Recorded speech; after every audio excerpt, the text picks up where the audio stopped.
Hello my dear students, क्या हाल हैं। I hope आप सब बढ़िया होंगे। मेरे प्यारे बच्चों, जैसा कि आप सब जानते हैं, हम लगातार सामाजिक विज्ञान के बहुविकल्पीय प्रश्नों का अध्ययन कर रहे हैं। तो आज की वीडियो में बेटा हम अर्थशास्त्र के पाठ नंबर 2 भारतीय अर्थव्यवस्था के क्षेत्रक इससे संबंधित बहुविकल्पीय प्रश्नों का अध्ययन करेंगे। हमने बेटा सामाजिक विज्ञान में इतिहास, भूगोल और नागरिक शास्त्र के सभी पाठों के बहुविकल्पीय प्रश्नों का अध्ययन कर चुके हैं या कर लिया है। आज हम करेंगे बेटा अर्थशास्त्र के पाठ नंबर 2 के बहुविकल्पीय प्रश्नों का अध्ययन। तो चलिए बिना देरी किए शुरू करते हैं।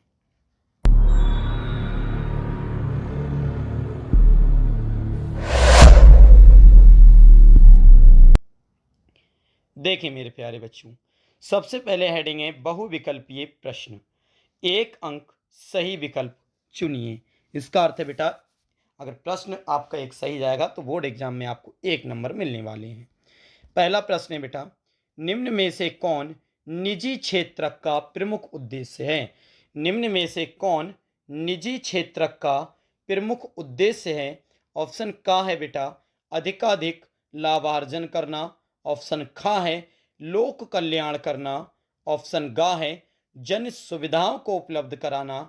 और ऑप्शन घा है उक्त सभी। बताओ मेरे प्यारे बच्चों, इसका सही जवाब क्या होगा। तो आप सभी जानते हैं इसका सही जवाब ऑप्शन नंबर गा होगा, जन सुविधाओं को उपलब्ध कराना। बताओ। चलिए अब बढ़ते हैं बेटा प्रश्न संख्या 2 की तरफ। देखें, प्रश्न संख्या 2 है, निम्न में से कौन सार्वजनिक क्षेत्र का प्रमुख उद्देश्य है। निम्न में से कौन सार्वजनिक क्षेत्र का प्रमुख उद्देश्य है। ऑप्शन का है बेटा उचित कीमत पर वस्तुएं उपलब्ध कराना। ऑप्शन खा है व्यापार के माध्यम से धन कमाना। ऑप्शन गा है अधिक से अधिक लाभ अर्जित करना। और ऑप्शन घा है जन सुविधा और जन कल्याण करना। बता बेटा इसका सही जवाब। तो इसका सही जवाब ऑप्शन नंबर गा हो जाएगा, अधिक से अधिक लाभ अर्जित करना। निम्न में से कौन सार्वजनिक क्षेत्र का प्रमुख उद्देश्य है। तो बेटा इसका उद्देश्य है अधिक से अधिक लाभ अर्जित करना। प्रश्न संख्या 3 है, भारत में सबसे अधिक शिशु मृत्यु दर वाले 2 राज्य कौन से हैं। भारत में सबसे अधिक मृत्यु दर वाले 2 राज्य कौन से हैं। शिशु की मृत्यु बेटा जहां सबसे ज़्यादा थी। ऑप्शन है बिहार और बंगाल, उड़ीसा और मध्य प्रदेश, छत्तीसगढ़ और उत्तर प्रदेश, सिक्किम और मणिपुर। तो बेटा आपने ये सभी ने पढ़ा है, तो इसका सही जवाब आपको पता है उड़ीसा और मध्य प्रदेश। इसमें शिशु मृत्यु दर सर्वाधिक थी। ठीक है बेटा, चलिए अब देखते हैं प्रश्न संख्या 4, जो कि एक बहुत ही महत्वपूर्ण प्रश्न है। 4 प्रश्न है बेटा चौथा, निम्न में से सार्वजनिक क्षेत्र में कौन नहीं है। निम्न में से सार्वजनिक क्षेत्र में कौन नहीं है, ये बेटा 2021 में आया हुआ प्रश्न है। ऑप्शन है रेलवे, डाकघर, सेल या टिस्को। रेलवे, डाकघर, सेल या टिस्को। सार्वजनिक क्षेत्र में कौन नहीं आता है। तो सही जवाब है बेटा सेल। कौन नहीं आता है, सेल। ये 2021 में आया हुआ बेटा, ध्यान से पढ़ेंगे इसे। प्रश्न संख्या 5 है, भारत में विद्यालय जाने के आयु वर्ग में लगभग कितने बच्चे हैं। भारत में विद्यालय जाने के आयु वर्ग में लगभग कितने बच्चे हैं। ऑप्शन है बेटा का 10 करोड़ बच्चे। ऑप्शन खा है 20 करोड़ बच्चे। ऑप्शन गा है 30 करोड़ बच्चे। और ऑप्शन घा है 40 करोड़ बच्चे। तो बेटा इसका सही जवाब ऑप्शन नंबर खा हो जाएगा, 20 करोड़ बच्चे। कितने बेटा, 20 करोड़ बच्चे। चलिए अब देखते हैं प्रश्न संख्या 6। देखो बेटा सभी, अब एक बात समझें, सामाजिक विज्ञान में 4 भाग हैं। इतिहास, भूगोल, नागरिक शास्त्र, अर्थशास्त्र। और आपके 20 आएंगे टिक लगाने वाले। इसका मतलब है सभी भाग में से 5-5 आएंगे। तो बेटा ये अर्थशास्त्र है, इसमें से भी 5 आएंगे। अब इसमें चैप्टर ही 5 हैं, तो हर चैप्टर से एक एक आएगा, यानी हर वीडियो से आपको एक न एक मिलने वाला है। तो आप ध्यान से पढ़ना, ठीक है बेटा। चलिए छठा प्रश्न देखते हैं। प्रश्न संख्या 6, 2005 के अंतर्गत उन सभी लोगों जो काम करने में सक्षम हैं और जिन्हें काम करने की ज़रूरत है। 2005 के अंतर्गत उन सभी लोगों जो काम करने में सक्षम हैं और जिन्हें काम करने की ज़रूरत है को सरकार द्वारा वर्ष में कितने दिन के रोजगार की गारंटी दी गई। सरकार द्वारा वर्ष में कितने दिन के रोजगार की गारंटी दी गई। ऑप्शन है बेटा का 90 दिन, ऑप्शन खा है 100 दिन, ऑप्शन गा है 120 दिन और ऑप्शन घा है 150 दिन। तो इसका सही जवाब बेटा 100 दिन हो जाएगा। ऑप्शन नंबर खा 100 दिन। चलिए अब देखते हैं प्रश्न संख्या 7। आर्थिक प्रगति विधियों को महत्वपूर्ण मापदंडों के आधार पर, ध्यान दें, आर्थिक प्रगति विधियों को महत्वपूर्ण मापदंडों के आधार पर जिन विभिन्न समूहों में वर्गीकृत किया जाता है उन समूहों को क्या कहते हैं। आर्थिक प्रगति विधियों को महत्वपूर्ण मापदंडों के आधार पर जिन विभिन्न समूहों में वर्गीकृत किया जाता है उन समूहों को क्या कहते हैं। ऑप्शन है बेटा क्षेत्रक, अर्थव्यवस्था, कार्यशील जनसंख्या या ऑप्शन घ आर्थिक क्रिया। तो बेटा इसका सही जवाब ऑप्शन नंबर का हो जाएगा क्षेत्रक। क्या हो जाएगा मेरे प्यारे बच्चों, क्षेत्रक। चलिए प्रश्न संख्या 8 देखते हैं। प्रश्न संख्या 8 है मेरे प्यारे बच्चों, निम्नलिखित में से किस आधार पर सार्वजनिक और निजी क्षेत्रक विभाजित हैं। इंपॉर्टेंट प्रश्न है बेटा। निम्नलिखित में से किस आधार पर सार्वजनिक और निजी क्षेत्रक विभाजित हैं। ये 2022 में आया हुआ प्रश्न है। ऑप्शन है बेटा रोजगार की शर्तें, ऑप्शन खा है आर्थिक गतिविधि के स्वरूप, ऑप्शन गा है उद्यमों के स्वामित्व, ऑप्शन घा है उद्यमों में नियोजित श्रमिकों की संख्या। बताओ बेटा कौन सा सही हो जाएगा। तो इस 8वें प्रश्न का सही जवाब ऑप्शन नंबर गा है उद्योगों के स्वामित्व। चलिए अब देखते हैं प्रश्न संख्या 9 जो 2022 में आया हुआ बेटा प्रश्न है। कब आया है, 2022 में। क्या है, निम्नलिखित में से कौन सा ग्रामीण क्षेत्र में विकास का लक्ष्य है। निम्नलिखित में कौन सा ग्रामीण क्षेत्र में विकास का लक्ष्य है। ऑप्शन है बेटा नियमित कार्य, उपज की उचित कीमत, ऑप्शन गा है बेहतर मजदूरी, ऑप्शन गा है इनमें से सभी। तो इसका सही जवाब ऑप्शन नंबर घा हो जाएगा, इनमें से सभी। चलिए अब देखते हैं बेटा प्रश्न संख्या 10। प्रश्न संख्या 10 है, महात्मा गांधी राष्ट्रीय ग्रामीण रोजगार गारंटी अधिनियम निम्नलिखित में से किस वर्ष से लागू किया गया। ध्यान रखें बेटा, महात्मा गांधी राष्ट्रीय रोजगार मिशन रोजगार गारंटी अधिनियम निम्नलिखित में से किस वर्ष लागू किया गया। 2020 में आया हुआ प्रश्न बेटा। ऑप्शन संख्या का 2004, 2005, 2006, 2007। तो इसका बहुत ही बेहतरीन जवाब आप जानते हैं 2005 में ये शुरू किया गया था। चलिए अब बढ़ते हैं बेटा प्रश्न संख्या 11 की तरफ। मेरे प्यारे बच्चों प्रश्न संख्या 11 है, अर्थव्यवस्था के सार्वजनिक एवं निजी क्षेत्रक निम्नलिखित में से किस आधार पर विभाजित किए गए हैं। अर्थव्यवस्था के सार्वजनिक तथा निजी क्षेत्रक निम्नलिखित में से किस आधार पर विभाजित किए गए हैं। ये 2020 में आया हुआ प्रश्न है। ऑप्शन का है रोजगार की शर्तों पर, ऑप्शन खा है आर्थिक गतिविधि के स्वभाव पर, ऑप्शन गा है बेटा उद्यमों के स्वामित्व पर और ऑप्शन घा है उद्यम में नियोजित श्रमिकों की संख्या पर। तो बेटा 11वें प्रश्न का सही जवाब ऑप्शन नंबर गा हो जाएगा, उद्यमों के स्वामित्व पर। ठीक है बच्चों, चलिए अब बढ़ते हैं बेटा प्रश्न संख्या 12 की तरफ।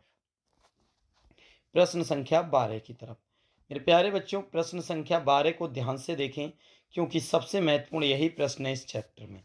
क्या है, एक वस्तु का अधिकांशता प्राकृतिक प्रक्रिया से उत्पादन किस क्षेत्र की गतिविधि है। एक वस्तु का अधिकांशता प्राकृतिक प्रक्रिया से उत्पादन किस क्षेत्र की गतिविधि है। आप ये बेटा जानते हैं 2020 में आप ये देखिए बेटा कि कितने वर्ष ये प्रश्न आया हुआ है बेटा, कितने वर्ष ये प्रश्न आया हुआ है आप ये देख सकते हैं 2020, 22 और 23 में आया हुआ प्रश्न बेटा। सबसे ज़्यादा इंपॉर्टेंट है, एक वस्तु की अधिकांशता प्राकृतिक प्रक्रिया के उत्पादन किस क्षेत्रक की गतिविधि है? ऑप्शन का है बेटा प्राथमिक क्षेत्रक, द्वितीय क्षेत्रक, तृतीय क्षेत्रक और सूचना प्रौद्योगिकी। तो इसका सही जवाब ऑप्शन नंबर का हो जाएगा बेटा प्राथमिक क्षेत्रक। कौन सा हो जाएगा? प्राथमिक क्षेत्रक बेटा। ठीक है, चलिए अब देखते हैं 13वां प्रश्न। ये 2022 में आया हुआ बेटा प्रश्न है क्या? निम्न में से किसको कृषि क्षेत्रक कहा कहते हैं? निम्न में से किसको कृषि क्षेत्रक कहते हैं? ऑप्शन का है बेटा प्राथमिक क्षेत्रक, खा है द्वितीयक क्षेत्रक, ऑप्शन गा है तृतीय क्षेत्रक, ऑप्शन घा है चतुर्थक क्षेत्रक। तो बेटा इसका सही जवाब ऑप्शन नंबर का हो जाएगा प्राथमिक क्षेत्रक। क्या हो जाएगा बेटा? प्राथमिक क्षेत्रक। चलिए अब बढ़ते हैं प्रश्न संख्या 14 की तरफ। मेरे प्यारे बच्चों, प्रश्न संख्या 14 देखेंगे। इंपॉर्टेंट प्रश्न है, ध्यान रखें। क्या है? भारत में जीविका का प्रमुख स्रोत है। भारत में जीविका का प्रमुख स्रोत है, क्या है? ये बेटा 2022 में पूछा गया प्रश्न है। ऑप्शन है बेटा उद्योग, कृषि, व्यवसाय या इनमें से कोई नहीं। तो आप सब जानते हैं बेटा भारत में सबसे ज़्यादा कृषि होती है और इसी पर जीविका निर्भर है। तो ऑप्शन संख्या खा कृषि बिल्कुल ठीक हो जाएगा।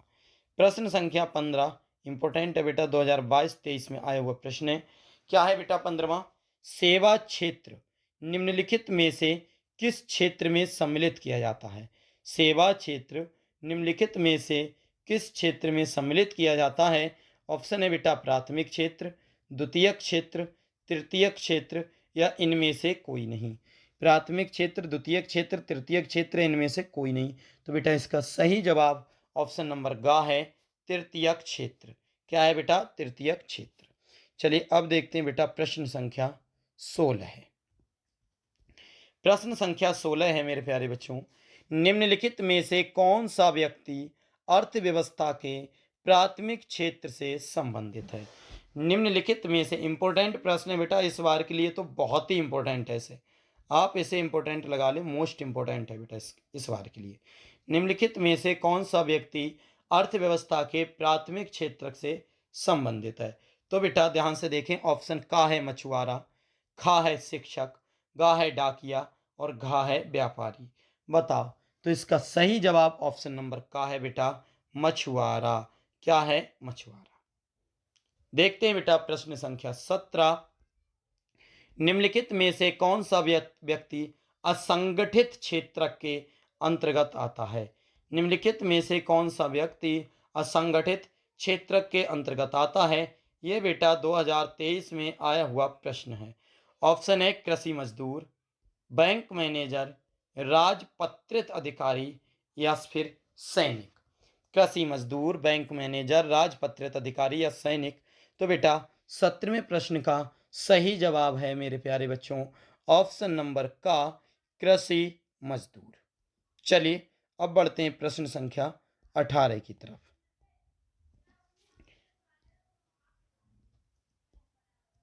प्रश्न संख्या 18 है मेरे प्यारे बच्चों। द्वितीयक क्षेत्रक को अन्य किस नाम से जाना जाता है? द्वितीयक क्षेत्रक को अन्य किस नाम से जाना जाता है? ये बेटा 2023 में आया हुआ प्रश्न है। ऑप्शन का है बेटा प्राथमिक क्षेत्रक, ऑप्शन खा है खनन, ऑप्शन गा है औद्योगिक क्षेत्रक और ऑप्शन घा है कृषि क्षेत्रक। तो बेटा इसका सही जवाब ऑप्शन नंबर गा हो जाएगा औद्योगिक क्षेत्रक। क्या हो जाएगा बेटा? औद्योगिक क्षेत्रक।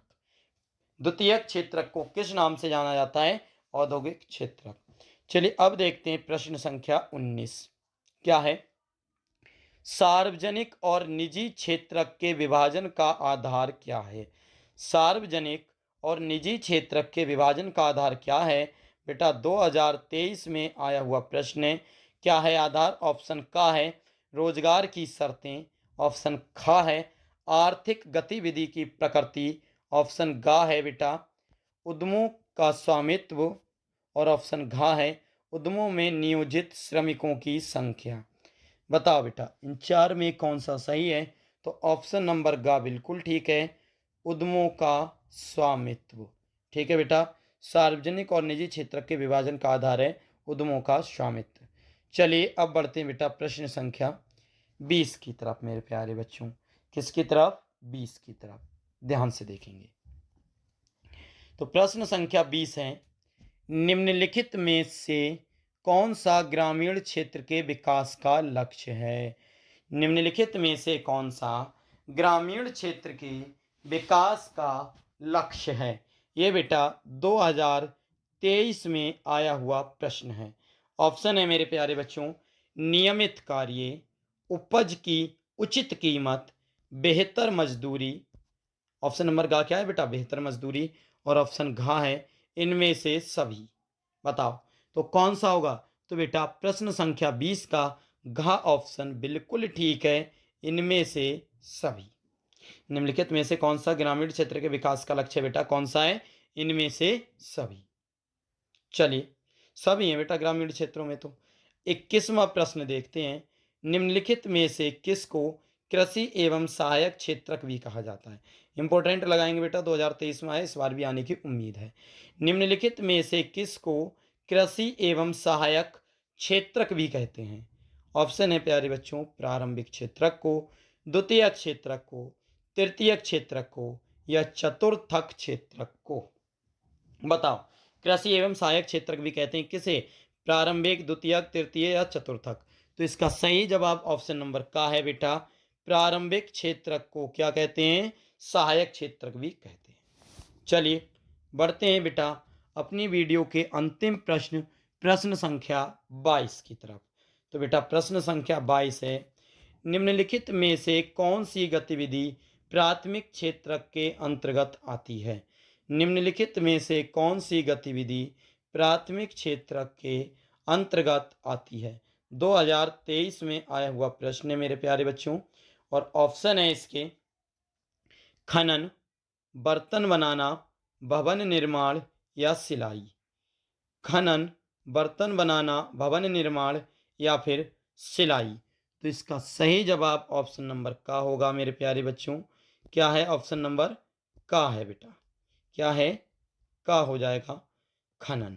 तो इसका सही जवाब क्या हो जाएगा बेटा? खनन। अब बताओ मेरे प्यारे बच्चों, क्या ये आपको समझ में आए? बेटा इस चैप्टर में मैंने 22 प्रश्न आपको कराए हैं। कितने प्रश्न बेटा? 22 प्रश्न कराए हैं और 22 की 22 इंपॉर्टेंट हैं। ये बेटा अर्थशास्त्र का चैप्टर नंबर 2 है। आप इनको अच्छी तरह से लिख कर याद करें। इस वीडियो को बार बार देखें जिससे ये सभी प्रश्न याद हो जाएं। चलिए बेटा अगर वीडियो पसंद आई है तो लाइक करके जाना। मिलते हैं किसी नेक्स्ट वीडियो में, तब तक के लिए थैंक्स फॉर वॉचिंग। जय हिंद, जय भारत।